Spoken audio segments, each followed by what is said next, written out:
outcome. Shoulda, coulda, woulda can wear you out, attractive thinker. Shoulda, coulda, woulda. Maybe if I wore something different, I wouldn't have gotten that response. Or maybe if my shoes weren't too tight, or maybe if I hadn't worn that hat, or maybe if I had the money, the outcome would be different. Or maybe if I had taken the opportunity, or maybe I should have said no. Maybe I shouldn't have taken that opportunity. Do you know how long this shoulda, coulda, woulda experience can go? How many loops it can take you in? Do you know how much time you can spend in that energy of shoulda, coulda, woulda? When you get to a point in your life and you realize, see, you have to grow to this point. It's easy for me to tell you, oh, don't do that to yourself. Don't torment yourself like that. Oh, don't worry about the shoulda, coulda, wouldas. It is what it is. Let's start from this point and see what good we can pull from it. What can we use from this experience, or how much more can we further our lives or the lives of those that we serve as a result of this experience? It's easy to say that when your mind is bringing up all of these scenarios and different movies are playing out, different scenes, different experiences, different ways to view, different perceptions and perspectives about your experience. Do you know that we can traumatize our own selves trying to change something that we can't change? And also, to shed, who's to say that if we did those things, we did say something that we didn't say, or we did wear something that we didn't wear, or we did say yes when we should have said no, that the outcome would be different? Right. We're believing and we're telling ourselves that the outcome would have been different if. But who's to say that it would be? What if it wasn't? What if it doesn't change? Have you ever seen the movie Butterfly Effect? Whereas they kept trying to change these scenarios and experiences, and it kept leading. It was like this automated pull, like this gravitational force that kept pulling the outcome back to the same outcome, pulling the whole experience back to the same outcome, no matter what the experience, whether they stopped at the green light or ran through the red light. It all led to the same experience. So who's to say? It's us. It's the subconscious mind. It's our belief that if something was different, I would have received a different outcome. That's coming from us. That's not coming from anything outside of us. So we can actually torment and re-traumatize ourselves over and over. We can actually abuse ourselves over and over and over again when we don't accept what already is. I don't care how many times I've tried to shed.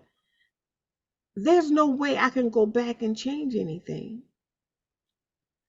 There were times in my life that I wish I could. I wish I could have changed this. I wish maybe if I had done more research, maybe if I was more knowledgeable, maybe if I knew more, maybe if I had educated myself, maybe if I knew the answer. As a health coach, to shed, there's so many more natural remedies that I'm discovering now that could have helped me way back when.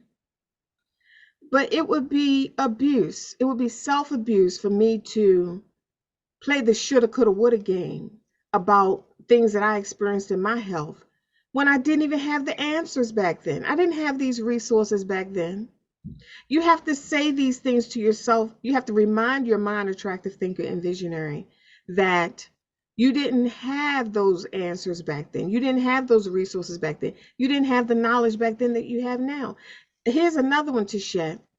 Sometimes throughout my life, I would say, and I know we've heard the phrase, if I knew then what I know now, or I would take the woman that I am now and regret the decisions that the woman I used to be made.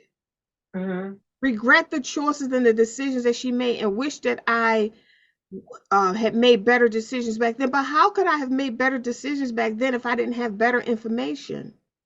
If I didn't know better, if I wasn't healthier, if my self-esteem wasn't where it needed to be, how can I make those better choices? And it's not fair for us where we are now as attractive thinkers and visionaries. Okay, you gain wisdom, you gain knowledge, you understand the attractive thinker movement and all this and that.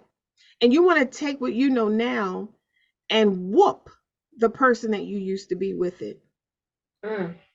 If now that I have wisdom in this area, if I had changed this and that and the other back then, if I hadn't went over their house, or if I hadn't went to the party, or if I had said no, or if I had not involved myself in that relationship, that things would be different.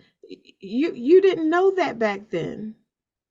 And if you are a real attractive thinker and visionary to the core, back then you were doing the best that you could. You were seeking truth back then. You wanted to know the truth. You were trying to do the right thing back then. Even though it may have led to some decisions and choices that didn't produce the outcomes that you wanted, it didn't mean that you still weren't trying. It didn't mean that your intention wasn't good. We can only do the best that we can with the best that we can. We have to understand that and not get to higher levels in our lives and new levels of growth and then regret who we used to be, because it was that person that we were that got us here. Uh-huh. Write that down in your attractive thinker notebook. I no longer regret the person that I used to be, because that person was smart enough to get me here. Mm. The decisions that that person made got me here. And guess what? The person that you are today is smart enough to get you to the next level. So that does away with all of the self-hate, all of the shaming and the guilt and the regret and all of that inadequate feeling, thinking that you're inadequate, thinking that you're incompetent, thinking you're not capable. You are smart enough to get you from this level right here to your next level of abundance.